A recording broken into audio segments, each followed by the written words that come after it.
किसान नेता राकेश टिकैत 2 दिवसीय दौरे पर गुजरात जा रहे हैं। इसी को लेकर रविवार सुबह किसान नेता राकेश टिकैत आबू रोड पहुंचे, जहां पहुंचने पर कांग्रेस के कार्यकर्ताओं ने उनका स्वागत किया। वहीं इसके बाद एक होटल पहुंचे। उनका आबू रोड के सुरपगला से किसानों से संवाद का कार्यक्रम है, जिसके बाद वे गुजरात के लिए रवाना होंगे।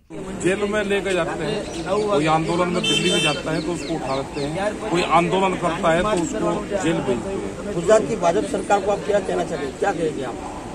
इस तरह का अब ये नहीं चलने का कि आप किसी को भी ठाओगे जो आंदोलन करेगा उसको आप जेल भेजोगे, ये तो नहीं चलेगा। लड़ाई लड़ी जाएगी गुजरात के किसानों, आंदोलन करे जाएंगे। आपको कहीं न कहीं रोका जाएगा तो आपकी क्या रहेगी?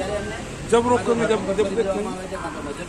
आबू रोड पहुंचने पर टिकैत ने कहा कि अगर गुजरात सरकार उन्हें रोकती है तो मौके पर देखेंगे कि उन्हें क्या करना है।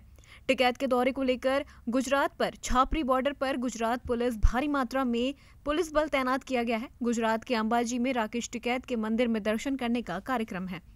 ईटीवी भारत के लिए सिरोही के आबू रोड से अनिल रावल की रिपोर्ट।